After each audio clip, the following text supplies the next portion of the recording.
My son, Mark, stood in the doorway of my study, his voice flat. "The charity pickup is tomorrow, Mum. If you don't clear out Dad's desk, I'm tossing it all." He didn't wait for my reply. I looked at the old oak desk, a lifetime of John's secrets locked inside. My hands trembled as I pulled open the top drawer. I smiled softly and promised myself I would remember this moment. I started with the piles of old tax returns and receipts, my fingers brushing against a small, cold key taped to the bottom of the drawer. It didn't fit any lock I knew.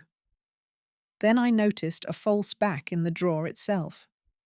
I pried it open and found a single, sealed envelope. Inside was a birth certificate for a baby girl, but the name was different. It wasn't our daughter's name. The date was the same as Sarah's birthday. My heart hammered against my ribs. This was the day she supposedly drowned. John had always said there was no body recovered. I always believed it was a tragic accident. Now, this paper felt like a lie. I heard the front door slam. Mark had left. I was alone with this truth. I tucked the certificate into my apron pocket. I needed to find out who this other child was. The phone rang, startling me. It was my granddaughter, Lisa, her voice cheerful. "Grandma, are you coming for dinner on Sunday? Dad said you've been acting strange." I assured her I was fine, but my mind was racing. After I hung up, I looked at the certificate again. There was a doctor's signature I didn't recognize, and an address scribbled in the corner, in a city hours away. I knew then that my entire life had been a carefully constructed lie. I had to go there. The bus ride to Crestwood felt longer than 3 hours. I clutched my purse, the birth certificate safely inside. I simply needed to find the address on that paper. I felt an ache in my back and fear gnawing at my stomach. What if I was wrong? What if this opened old wounds for nothing? Mark was adding to my anxiety. He'd called twice already, his tone sharp. "Where are you? You missed your doctor's appointment." I told him I was visiting a friend. He didn't believe me. I got off the bus and walked to the tree-lined street. The house was a modest blue colonial, well kept. A woman about my age was watering flowers in the front yard. My breath caught. She had Sarah's eyes, the same shade of green. I stood there, frozen, as she looked up and smiled. "Can I help you?" she asked. I mumbled something about being lost, my heart pounding. I turned away quickly, my legs shaky. I found a bench in a small park down the street. What was I doing? This could be a coincidence. But those eyes, they were my mother's eyes. John always said Sarah got them from his side. Another lie. I pulled out my phone and saw a text from Mark. "We need to talk when you get back. It's about the house." The words felt like a threat. I knew then he was involved somehow. He always protected John's legacy. I couldn't go home yet. Not until I knew more. I found a quiet cafe and ordered tea, my hands still unsteady. I needed to learn more about the woman in the blue house. I was filled with growing dread that my son knew the truth. The tension rose when my phone buzzed again. It was Mark. "Mom, I'm at your house. Where are your important papers? We need to update your will." His voice was too calm. I told him I had them with me. He was silent for a moment. "That's not like you," he said. I ended the call and looked around the cafe. An older man was reading a newspaper at the next table. The headline caught my eye. "Local family donates to children's fund."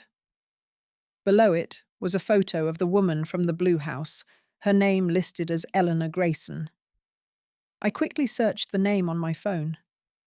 Eleanor Grayson, prominent in local charities. There was an old article about her adopting a daughter years ago. The adoption was private, handled by a lawyer named Dr. Evans. The same name as the doctor on the birth certificate. My blood ran cold. John must have paid them. He sold our child. I stood up to leave, but my knees buckled. The man from the next table caught my arm. "Are you all right, ma'am?" he asked. I nodded, pulling away. As I hurried out, I saw a car that looked like Mark's parked across the street. He had found me. I ducked into a nearby library, my heart racing. I had to confirm the adoption and find proof of payment. I was terrified of being followed. I felt pressured by Mark, who was likely watching the library entrance. I found a computer terminal and searched for Dr. Evans. He had retired years ago, but his old office was in the city directory. I called the number, my voice shaking as I asked about records from 30 years ago. The woman who answered said all old files were stored in a warehouse. She wouldn't give me access without a family member's consent. I hung up, defeated. Then I remembered John's safe deposit box key. I still had it in my purse. Maybe there was something there. I needed to get back to my hometown bank. But first, I had to lose Mark. I left through a back exit and hailed a taxi. On the way to the bus station, I called my lawyer, Mr. Higgins. "I need to change my will," I told him. "Immediately. Remove Mark as executor." Mr. Higgins was surprised, but agreed to see me the next day. When I got on the bus home, I saw Mark's car speed away from the library. He hadn't seen me, but he knew I was digging. The bus pulled away, and I opened my purse. The birth certificate was there, but now there was a folded note tucked inside. I didn't put it there. It read, "Stop looking. You don't want to know." The note was typed, no signature. My hands were ice cold. I needed to get to the bank before it closed and open John's safe deposit box. I was afraid that someone was watching my every move. The unknown sender of that note was making me uneasy. Was it Mark? Eleanor? Someone else? I went straight to the bank from the bus station. The manager knew me. I'd been a customer for 40 years. I showed him the key. He led me to the vault. The box was heavy. Inside, I found stacks of bonds, old jewelry, and a sealed envelope labeled "For My Eyes Only." I opened it. It was a contract between John and Dr. Evans, detailing a payment for a private adoption placement. The sum was $50,000. There was also a photo of a little girl with Eleanor Grayson, smiling. She was the spitting image of Sarah at that age. My vision blurred. John didn't just give her away. He sold her. I heard the bank manager clear his throat. "Mum, we're closing soon." I stuffed the documents into my bag. As I walked out, I saw Mark waiting by my car. His face was dark. "What did you find, Mum?" he demanded. I didn't answer. I got in the driver's seat and locked the doors. He knocked on the window. "You're going to ruin everything," he shouted. I started the engine and drove away, watching him grow smaller in the rearview mirror. I knew what I had to do next. I drove straight to Mr. Higgins's office, the documents feeling like lead in my bag. Mark had tried to call 3 times, but I silenced my phone. I needed to legally protect myself before he could interfere further. My back ached from the tension, and I gripped the steering wheel until my knuckles turned white. I parked in the familiar lot and walked quickly inside, ignoring the cheerful greeting from the receptionist. Mr. Higgins was with another client, but I insisted on waiting, sitting stiffly in the leather chair. When he finally saw me, his kind eyes narrowed with concern. "I need to remove Mark as executor and primary beneficiary immediately," I stated, placing the new will draft on his desk. He asked if I was sure, and I nodded, my jaw set. As he began typing the changes, my phone buzzed with a text from Mark. "You're destroying Dad's legacy. Stop this." I deleted it, But then an email notification appeared from an unknown address. The message was brief. Some secrets are better left alone. You're being watched.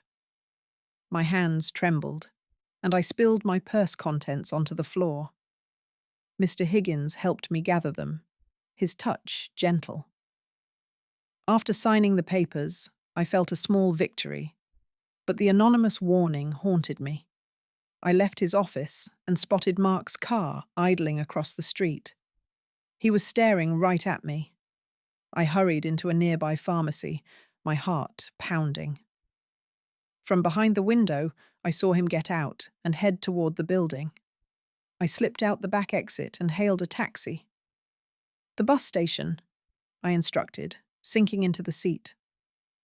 As we pulled away, I glanced back and saw Mark on his phone, his expression furious. I knew I couldn't go home yet. Crestwood held the answers, and I had to face Eleanor Grayson, no matter the cost. The bus to Crestwood was nearly empty, and I chose a seat in the back. I reviewed the documents again, the contract between John and Dr. Evans glaring up at me. $50,000 for my own child. The pain was a physical ache in my chest. I needed to speak with Eleanor directly, to learn what she knew about Sarah, or whatever name she went by now. This search was costing me my peace of mind, and I felt every one of my 70 years bearing down on me. My phone vibrated. It was my granddaughter Lisa. "Grandma, Dad says you're upset. Are you okay?" Her voice was sweet, and it twisted my heart. I told her I was fine, just taking a short trip. After hanging up, I worried Mark was using her to get to me. When the bus arrived, I walked to the park near Eleanor's house, finding a bench where I could watch her home. An older man walking his dog paused nearby. "Lovely day," he said, and I nodded politely. But then he added, "You're the woman from yesterday, aren't you? Asking about the Graysons." I froze. He smiled thinly. "Eleanor's a good friend. She mentioned you seemed troubled." Before I could respond, he walked off, leaving me unnerved. I decided to approach the house directly. As I walked up the path, the front door opened, and Eleanor stepped out, holding a photo album. Her eyes met mine, and she didn't look surprised. "I've been expecting you," she said quietly. "We need to talk about your daughter." Eleanor led me into her cozy living room, the walls adorned with family photos. I saw a young woman in several pictures. She had Sarah's smile, my nose. My throat tightened. Eleanor offered me tea, her hands steady, but her eyes were sad. "John came to us through Dr. Evans," she began, her voice low. "He said you couldn't care for the child due to circumstances." I shook my head, insisting that was a lie. She explained they paid the money in installments, and John provided forged documents showing your consent. I felt a wave of nausea. John had orchestrated this so carefully. Uncovering this shattered every memory I held dear. Suddenly, the doorbell rang. Eleanor answered it, and I heard Mark's voice. "I'm looking for my mother," he said, his tone demanding. I stood up, my legs unsteady. Eleanor glanced at me, then back at him. "She's not here," she lied smoothly. After he left, she turned to me. "Your son has been calling, asking questions. He's worried you'll expose this." She handed me an old ledger page showing the payments. I kept records, in case I ever needed them. I thanked her, but as I prepared to leave, she added, "There's more." John insisted on annual updates about her. He called it insurance. My mind reeled. John had kept tabs on her all these years. I stepped outside, and my phone buzzed with a voicemail from Mark. "Mum, come home now, or I'll have you declared incompetent." The threat hung in the air like a storm. I checked into a small motel near Crestwood, my mind racing with Eleanor's revelations. I needed to gather all the evidence and contact a lawyer about nullifying the adoption, or at least exposing the truth. The emotional toll was immense. I hadn't slept properly in days, and my body felt frail. Mark's threat about incompetence loomed. He could use my age and this erratic behavior against me. I spread the documents on the bed: the contract, the ledger page, the birth certificate. Then I remembered the safe deposit box key. Perhaps there was more there. I called the bank, but they said I needed an appointment. As I hung up, there was a knock on my door. I peered through the peephole and saw a woman I didn't recognize. "I'm a friend of Eleanor's," she said. "She asked me to give you this." She handed me an envelope and left quickly. Inside was a recent photo of the young woman from the pictures. Her name was Emily, and a note from Eleanor. "Emily doesn't know. Please, think carefully before you proceed." This unexpected delivery left me stunned. I sat on the edge of the bed, torn between my right to know and the chaos I might unleash. Then my phone rang. It was Mr. Higgins. "Your son has filed a petition for guardianship," he said urgently. "We need to fight this immediately." I ended the call, my hands trembling. I looked at Emily's photo. She was happy, living a life unaware of me. But I couldn't let Mark take away my freedom. I packed my bag, determined to return home and confront him head on. The bus ride home was tense, every mile filled with dread.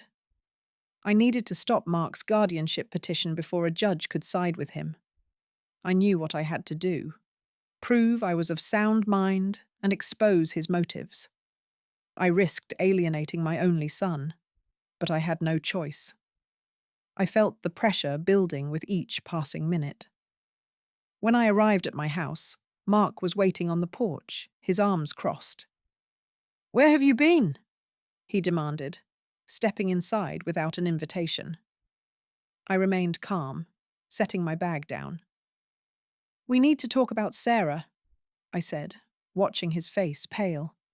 He denied everything, calling me confused. But then I showed him the contract from the safe deposit box. "John sold her, Mark. Did you know?" His silence was answer enough. He finally broke, his voice cracking. "Dad told me before he died. He said it was to protect us from shame, that you were unstable after her birth." The lie cut deep. I told him I was seeing a lawyer to challenge the adoption and clear my name. He laughed bitterly. "You'll never win. I have doctors who will testify about your mental state." Just then, my doorbell rang. It was a process server with papers from the court. The guardianship hearing was in 3 days. I accepted them, my hands steady. After Mark left, I called Mr. Higgins. "I have evidence of fraud and coercion," I said. "We're going to court." As I hung up, I looked at the family photo on the wall: John, Mark, and me, with a gap where Sarah should have been. I took it down and placed it in a drawer. It was time to fill that gap, no matter what. The court papers felt heavy in my hands as I sat in Mr. Higgins' office. The guardianship hearing was only 3 days away, and Mark was using every resource to prove I was unfit. I needed to organize my evidence into a clear timeline that would expose John's fraud and protect my independence. My back ached from sleepless nights, and the strain of this fight showed in the new wrinkles on my face. Mr. Higgins reviewed the documents, his expression grim. "This is strong evidence, but we need a witness to corroborate the payment story," he said. Just then, his assistant buzzed in. "There's a man here to see you, says it's about the Evans case." A well-dressed gentleman entered, introducing himself as Arthur Mills, a retired accountant who had worked with Dr. Evans. He explained that he'd heard about my situation through a mutual acquaintance and wanted to help. "I kept copies of the financial records for my own protection," Arthur said, handing me a folder.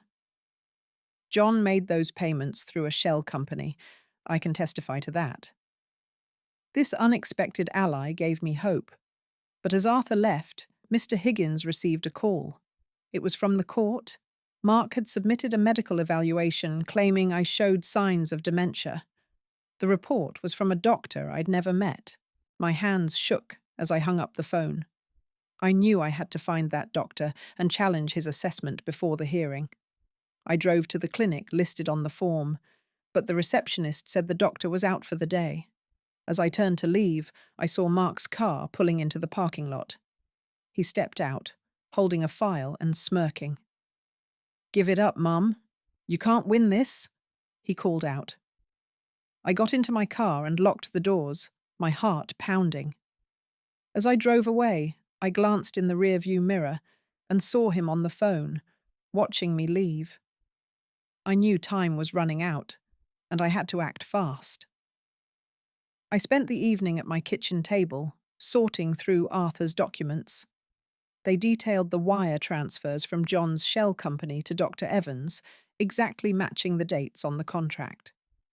I needed to verify this with bank records to strengthen my case. The emotional toll was immense. Every receipt felt like a betrayal. My phone buzzed with a text from Lisa. "Grandma, Dad says you're sick. Is it true?" I replied that I was fine, but the doubt in her words hurt. The next morning, I visited my bank to request old statements. The manager, Mr. Davis, remembered me and helped pull the records. As we reviewed them, I found the withdrawals corresponding to the payments. "This should be enough," I whispered to myself. But when I returned home, there was a certified letter from Mark's lawyer demanding I undergo an independent psychological evaluation before the hearing. The pressure was mounting, and I felt isolated. I decided to visit Eleanor in Crestwood again, hoping she might speak on my behalf. When I arrived, she seemed nervous, glancing over my shoulder. "I've been getting calls," she said. "Someone warned me not to get involved." She handed me a recent photo of Emily, who was now a teacher living in a nearby town. "She's happy, but she deserves to know the truth," Eleanor admitted, her voice trembling. As I left, I noticed a car following me at a distance. I took a detour through side streets and lost it, but my hands were shaking when I parked. Back home, I found my porch light smashed and a note tucked under the mat. "Stop now, or else." The threat was escalating, and I knew I was running out of time. With 2 days until the hearing, I focused on discrediting the dementia claim. I needed to see my own doctor for a clean bill of health and gather character references. This battle was robbing me of my peace of mind, and I felt older than my years. I called Dr. Patel, my longtime physician, and secured an emergency appointment. He conducted a full evaluation and wrote a letter affirming my mental competence. "You're as sharp as ever," he said, smiling. But as I left his office, I saw Mark talking to a nurse in the hallway. He glared at me before turning away. Later, at home, I began calling old friends for support, but many were hesitant, saying Mark had already spoken to them. The pressure was isolating me further. Then I remembered John's old friend, Ben, who might know something. I drove to his house, and he welcomed me warmly. When I showed him the documents, his face fell. "John confessed to me years ago," Ben said softly. "He was in debt and saw it as a way out. He made Mark promise to keep it quiet." This revelation hit me hard. Mark had been part of the cover-up from the start. As I drove home, my phone rang. It was an unknown number, and a distorted voice said, "Drop the case, or you'll regret it." I ended the call, my heart racing. When I arrived, my front door was slightly ajar. I pushed it open cautiously and found the house in disarray. Drawers emptied, papers scattered. Someone had been searching for something. Amid the mess, I spotted an old photo album untouched on the shelf. I opened it to a page of Sarah as a baby, and tucked behind the photo was a small key I'd never seen before. What did it unlock? The broken lock on my door made me feel vulnerable, so I called a locksmith to change it immediately.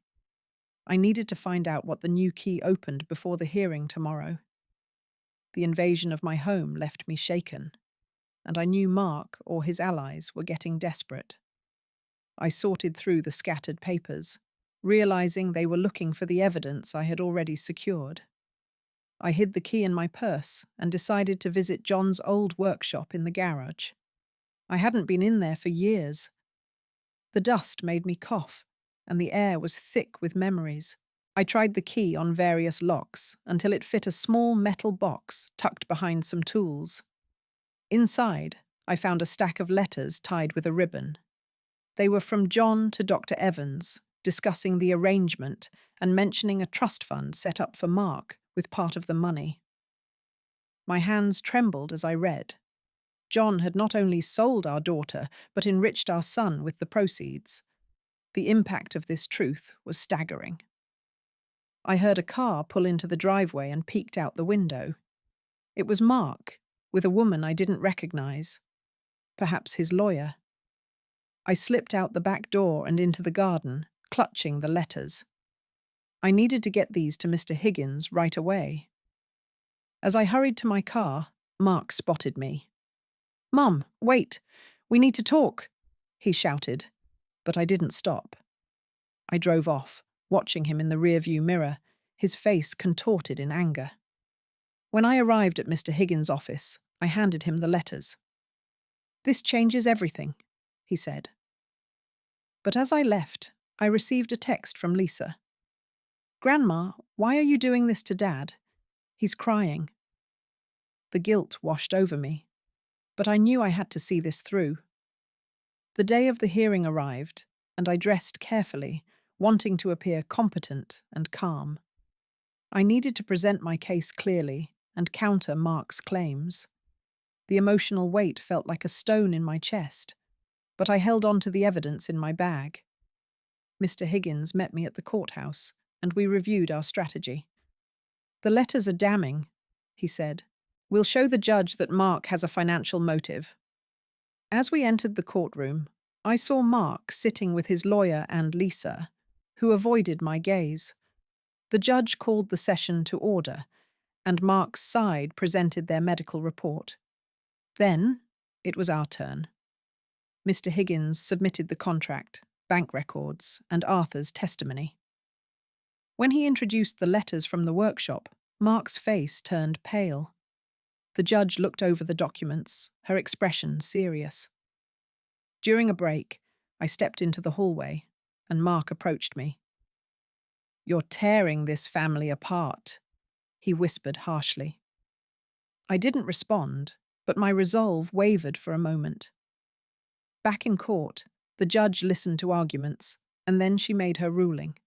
The guardianship petition was denied due to insufficient evidence and questions about Mark's motives. I felt a surge of relief, but as we left, Mark pulled me aside. "This isn't over," he said coldly. "I'll appeal." Outside, the sun was bright, but I felt a chill. My phone vibrated with a message from an unknown number. "Congratulations, but remember, some secrets have consequences." I looked around, but no one was there. I got into my car and drove away, wondering what would come next. The victory felt hollow without the truth about Sarah being fully known. I knew I had to find Emily and decide whether to reach out, but for now, I headed home, alone with my thoughts.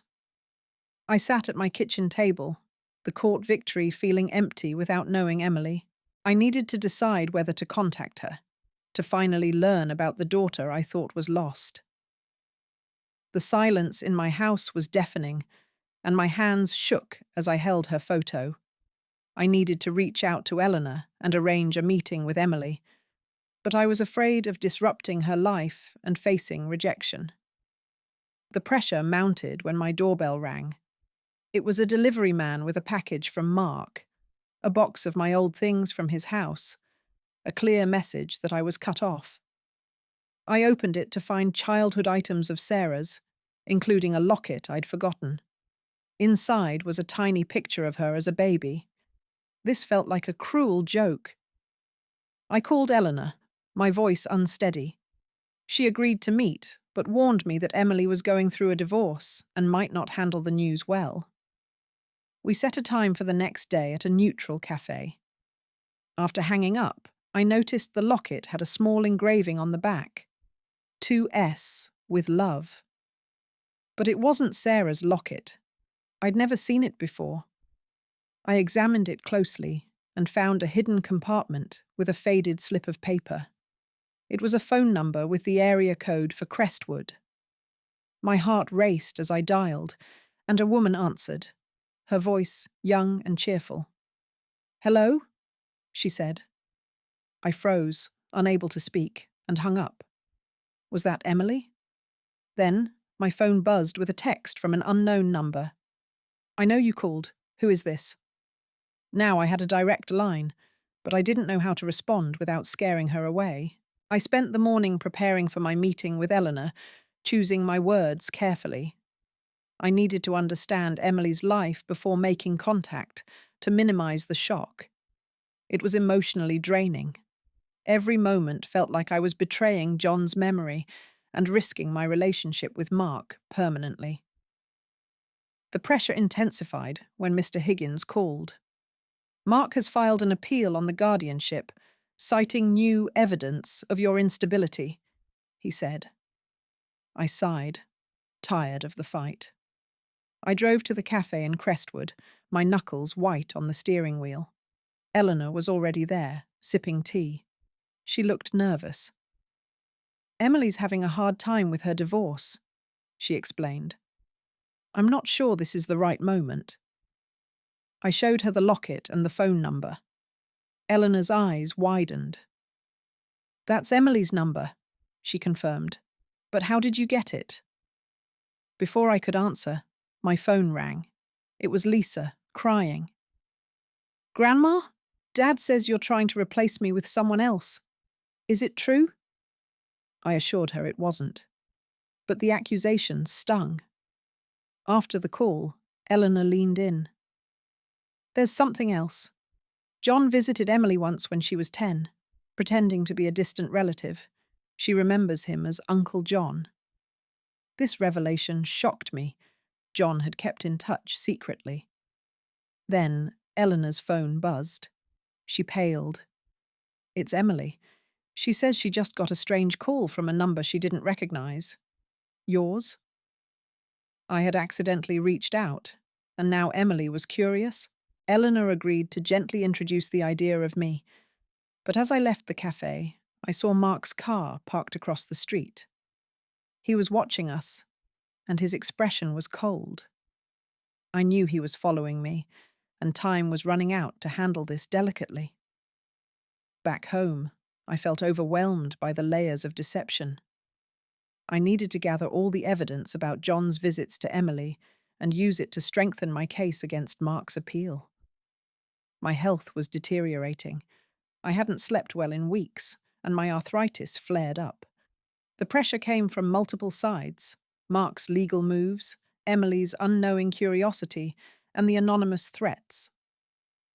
I decided to visit Ben again, John's old friend, to learn more about those visits. When I arrived, he was gardening and welcomed me warmly. I asked about John seeing Emily. Ben nodded sadly.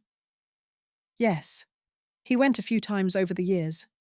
He felt guilty, but thought it was for the best. He even left her small gifts anonymously." Ben gave me a dated journal entry where John wrote about watching Emily play in a park, calling it his greatest regret. This evidence added depth to the betrayal. As I drove home, I noticed the same car following me that I'd seen before. I took a detour and lost it, but my hands were trembling when I parked. At home, I found another note slipped under my door. "Stop digging into the past, or Emily gets hurt." This was a direct threat, and it terrified me.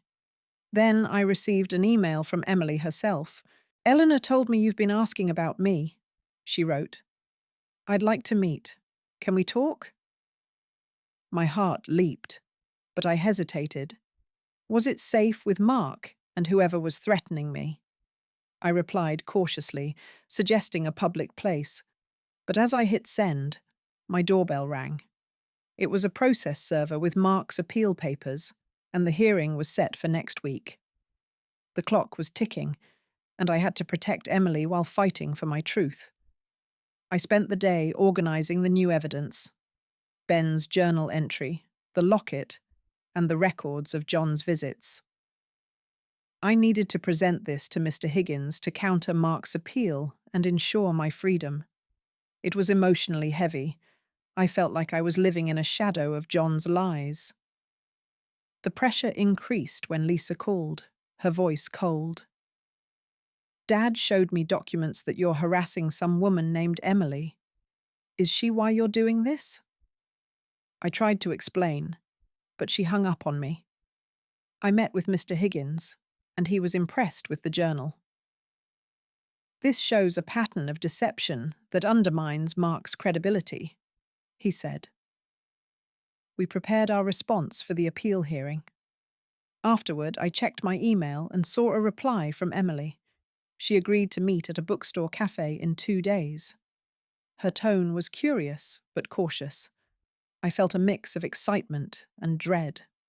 That evening, as I was watering my plants, my phone rang with a blocked number.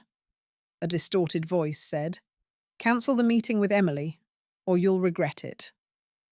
I ended the call, my heart pounding.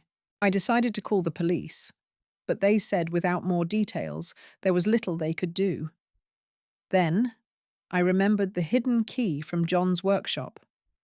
I hadn't tried it on anything else. I went back to the garage and found an old trunk covered in dust. The key fit, and inside were more letters and a small album of Emily's school photos through the years, with notes from John. He had been tracking her life closely. As I flipped through, I found a recent address for her written on the back of a photo.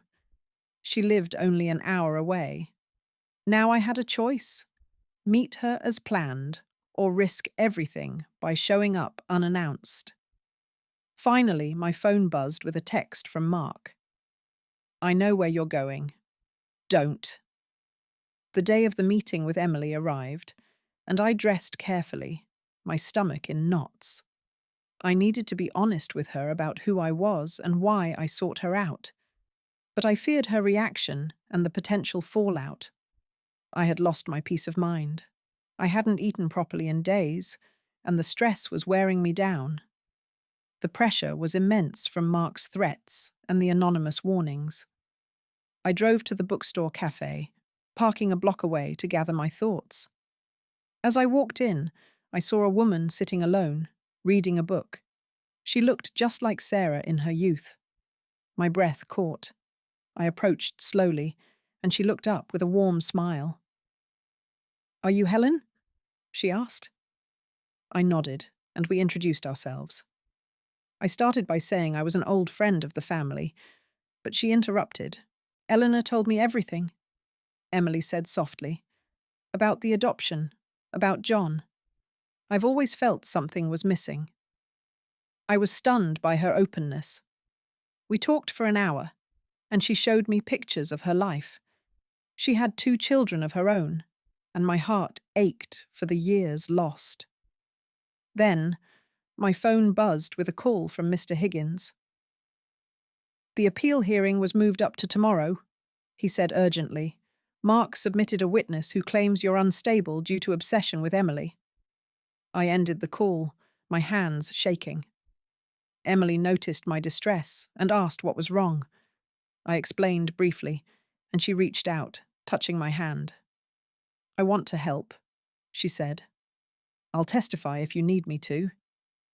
But as we stood to leave, I saw Mark outside the window, watching us with a grim expression. He had followed me here, and now he knew we'd met.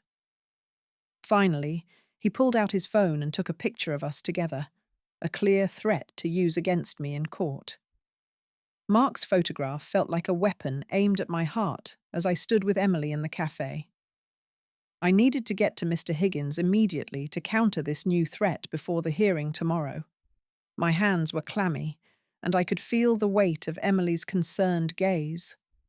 I quickly explained to her that Mark might use our meeting as proof of my instability. She nodded, her eyes filled with a determination I hadn't expected. "I'll come with you to your lawyer," she offered. We left the cafe together, and I drove us to Mr. Higgins' office, my mind racing. When we arrived, I briefed him on the situation. He agreed that the photo could be damaging if framed as harassment. Just then, my phone buzzed with a text from an unknown number. "Last warning. Back off, or the picture goes public." I showed it to Mr. Higgins, and he advised documenting all threats. Emily spoke up, her voice steady.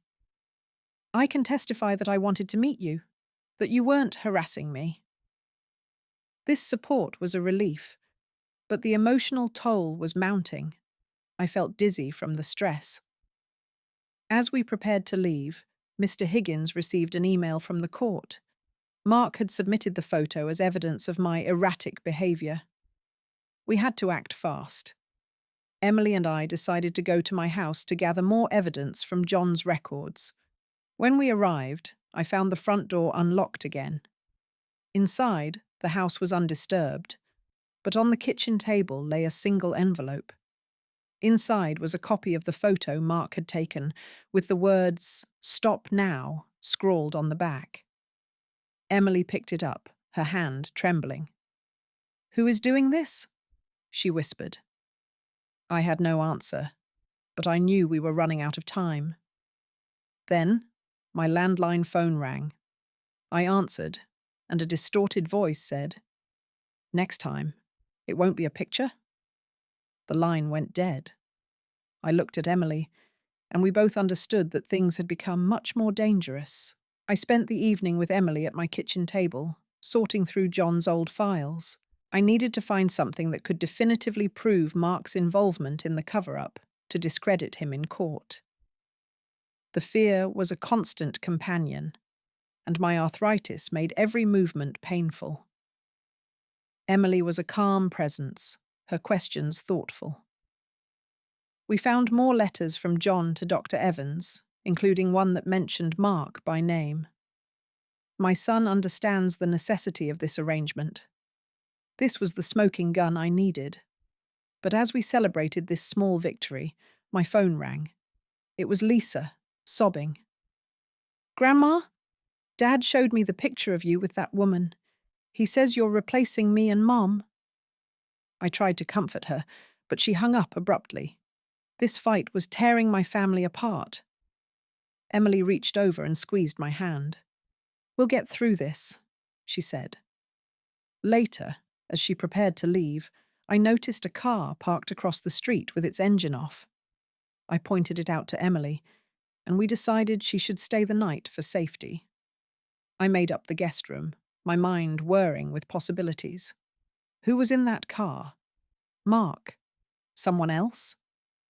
Before bed, I checked my email and saw a message from Mr. Higgins.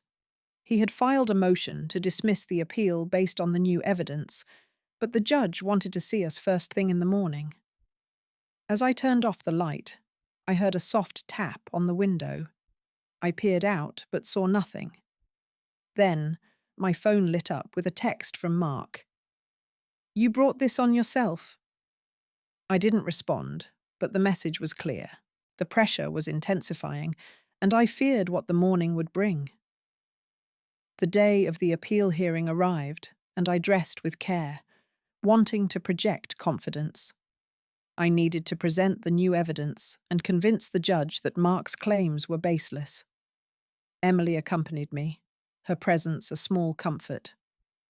My stomach was in knots, and I could barely eat breakfast. We met Mr. Higgins at the courthouse, and he seemed optimistic. Inside, Mark was already seated with his lawyer. and he glared at us as we entered.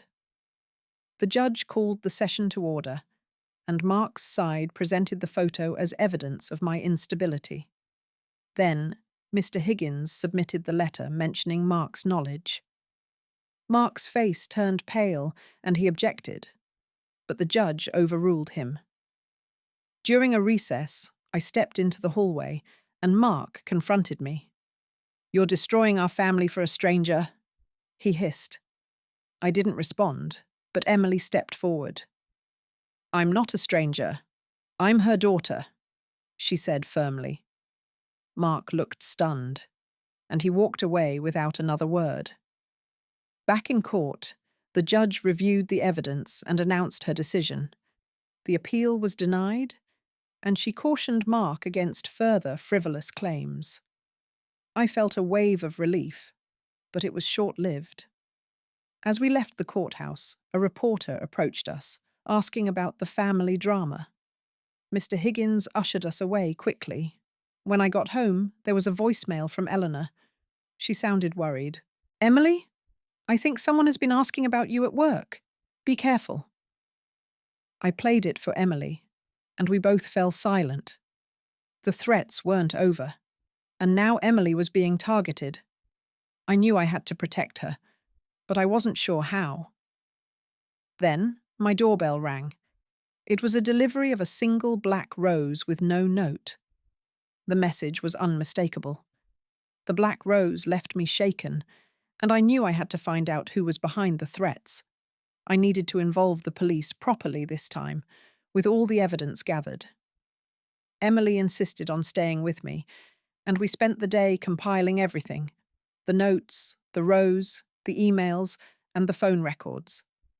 My energy was waning, and I felt every one of my years. We drove to the police station and filed a report. The officer was sympathetic, but said without more to go on, it was hard to pursue. As we left, I saw Mark's car parked nearby. He was watching us, and I felt a chill.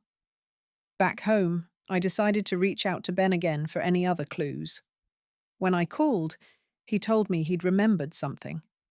John had a safety deposit box at another bank, one I didn't know about. He gave me the address. Emily and I went there immediately. The bank manager was hesitant, but allowed me access with my ID and the key from John's workshop. Inside the box, we found more documents, including a signed agreement between John and Mark about the trust fund money. There was also a ledger showing payments to a private investigator, the same one who had been following me. My hands trembled as I realized Mark had hired someone to intimidate me. This was the proof I needed to stop him for good. We took photos of everything and left. As we drove back, my phone rang. It was Lisa, her voice small. "Grandma, I'm sorry. Dad told me everything. Can I see you?" I agreed to meet her the next day. When we got home, I noticed the rose was gone from the porch. In its place was a small, wrapped box. Inside was a broken locket, the one I'd found earlier, with a note: "Some things are better left broken." I knew then that the fight was far from over, and I had to protect Emily and myself from whatever came next. I met Lisa at a quiet park, my heart heavy with anticipation. I needed to reconcile with her and explain the truth without pushing her away. The sun was warm, but I felt cold inside. Lisa arrived, her eyes red from crying. We sat on a bench, and I showed her the evidence from the safety deposit box. "Your father has been lying to both of us," I said gently. She cried as she read the documents, and then she hugged me. "I'm so sorry, Grandma," she whispered. We talked for an hour, and she promised to support me. After she left, I felt a glimmer of hope. But when I returned home, Emily was waiting with worried eyes. She showed me an email she'd received, a threat to her children if she didn't cut ties with me. We knew we had to act decisively. I called Mr. Higgins, and he advised filing for a restraining order against Mark based on the new evidence. We spent the evening preparing the paperwork, Later, as I was sorting through mail, I found an official letter from the bank. Mark had tried to access my accounts using a forged power of attorney, but it had been flagged and denied. This was another attempt to control me, and it solidified my resolve. I decided to change all my passwords and secure my assets. Emily helped me set up new security measures. Before bed, I received a call from Eleanor. She said that Mark had visited her, demanding she recant her statements. She refused, but she was frightened. I thanked her and hung up, feeling the weight of this battle. As I lay down, I thought about how far I'd come. The truth was out, but the toll had been heavy. I knew the next steps would be difficult, but I was ready to face them. Then, my phone buzzed with a message from an unknown number. "This isn't over. Watch your back." I turned off the phone and closed my eyes, determined not to let fear win. The threatening message made my hands shake, but I refused to be intimidated. I needed to file that restraining order against Mark today and ensure my financial accounts were locked down. My body felt weary, each step heavier than the last, but Emily's safety and my own depended on it. I called Mr. Higgins first thing in the morning, and he agreed to meet me at the courthouse. Emily insisted on coming along, her face pale with worry. As we gathered the documents, the forged power of attorney attempt, the threatening notes, the PI records, I felt a sharp pain in my lower back, a reminder of the stress taking its toll. Just as we were leaving, my doorbell rang. It was Lisa, holding a small box. "I found this in Dad's garage," she said, her voice trembling.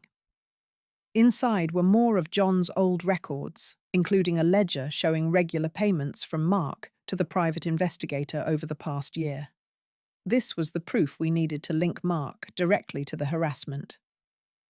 We hurried to the courthouse, but as we parked, I saw Mark's car pulling in behind us.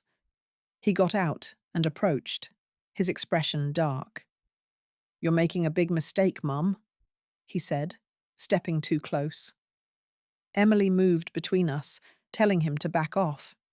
He laughed coldly and walked away, but I noticed him speaking to someone on his phone. Inside, Mr. Higgins submitted the paperwork, and the judge granted a temporary restraining order, citing the evidence of harassment. As we left, feeling a small sense of victory, my phone buzzed. It was a text from an unknown number. "Orders can be broken. So can people." I showed it to Emily, and we exchanged worried glances. When we returned to my car, I found the tires slashed. Someone had been here while we were inside. The slashed tires left me feeling vulnerable, so I called a tow truck and decided to stay with Emily for a few days. I needed to ensure both our safeties while the legal process unfolded. My sense of security was gone. I jumped at every noise, and my sleep was filled with nightmares. Mr. Higgins advised us to lay low and let the police handle the vandalism. Later that day, I received a call from the bank. They had completed their investigation into the forged power of attorney and confirmed it was Mark's signature. They were filing a report with the police. This was a relief, but the pressure mounted when Lisa called, crying. "Dad is furious about the restraining order. He says he's cutting me off if I keep helping you." I felt guilty for dragging her into this, but she insisted she wanted to do the right thing. That evening, as Emily and I were reviewing old photos, I found a picture of John with a man I didn't recognize. The private investigator, I realized. On the back was a phone number. I called it, and a gruff voice answered. "I'm done with this job," the man said before I could speak. "Tell your son to stop calling me." He hung up abruptly. This was unexpected. The PI was severing ties, which meant Mark was losing his ally. But then my email dinged with a message from an anonymous account. "Back off. or I'll release everything about Emily's past to her employer. The threat was now targeting Emily's livelihood. We knew we had to act fast to protect her reputation. I contacted Mr. Higgins, and he suggested we preemptively disclose the truth to Emily's workplace to control the narrative. As we drafted a statement, my doorbell rang. It was a process server with papers from Mark. He was suing me for defamation. The battle was escalating, and I feared what he would do next. The defamation lawsuit felt like a desperate move from Mark, but I knew I had to fight it vigorously. I needed to gather all the evidence to prove my claims were true, not defamatory. My energy was sapped, and I relied on Emily's steady presence to keep going. We spent the day at Mr. Higgins' office, compiling every document: the contract, the ledgers, the PI payments, and the bank records. Mr. Higgins was confident we could get the case dismissed, but the process would be draining. During a break, I received a call from Eleanor. She sounded relieved. Emily's employer was very understanding when we explained the situation, she said. They're supporting her. This was a small win, but the pressure didn't let up. Mark's lawyer sent a threatening letter demanding I retract my statements or face consequences. I ignored it. But that evening, as I was watering my plants, I saw a car slow down in front of Emily's house. It was the same one I'd seen before. I called the police, but by the time they arrived, the car was gone. Later, Lisa came over with dinner, and we talked for hours. She admitted that Mark had been manipulating her for years, making her believe I was unstable. I should have trusted you, Grandma, she said, hugging me. This reconciliation warmed my heart, but it also deepened my sadness for the family we'd lost. As we cleaned up, I found an old key in Lisa's box that I hadn't noticed before. It was labeled storage unit. I realized John had rented a space I knew nothing about. Emily and I decided to check it out the next day. Before bed, I received a text from Mark. You win. Let's talk. I didn't respond, but the message felt like a trap. I knew I had to be careful. The storage unit key felt like the last piece of the puzzle.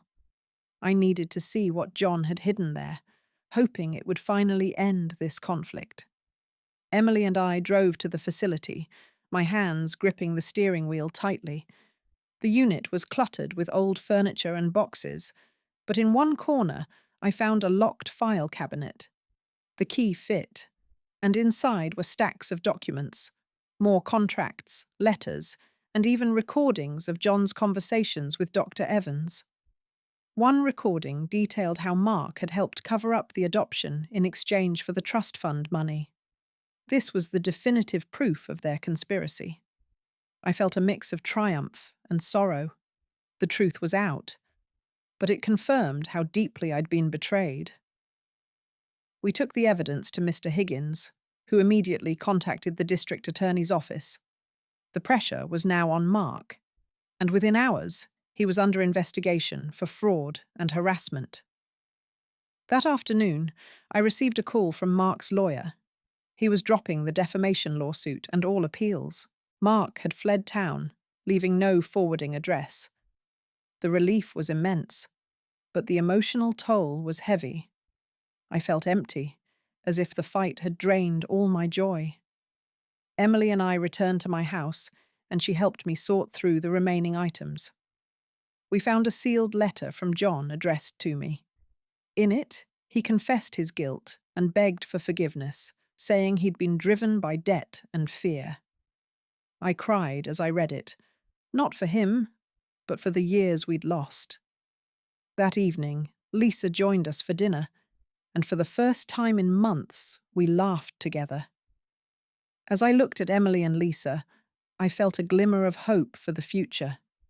But then, my phone buzzed with a final text from an unknown number. It's over.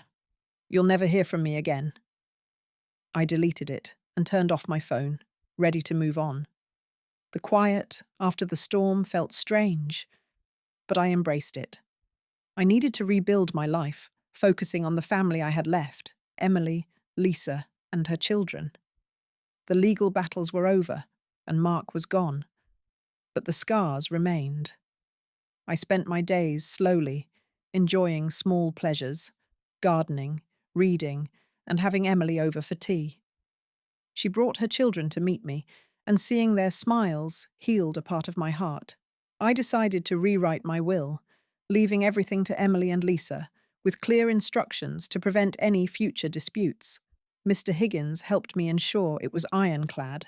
One afternoon, I visited John's grave for the first time since his death. I didn't feel anger anymore, just pity for the man who'd let greed destroy our family. I placed a single flower on the headstone and walked away, feeling a sense of closure. Lisa started college nearby, and she often came by to study, filling the house with youthful energy. Emily and I grew closer, sharing stories of our lives and making new memories. I knew I could never get back the years with her, but I was grateful for the time we had now. My health improved as the stress faded, and I found joy in simple moments, baking cookies with my grandchildren, watching old movies with Emily, and tending to my garden. The revenge I'd sought had turned into a quiet reclaiming of my life. I no longer felt like a victim, but a survivor. As I sat on my porch one evening, watching the sunset, I felt at peace. The past was behind me, and the future, though uncertain, was mine to shape. I smiled, content in the knowledge that I had finally found my truth and my family.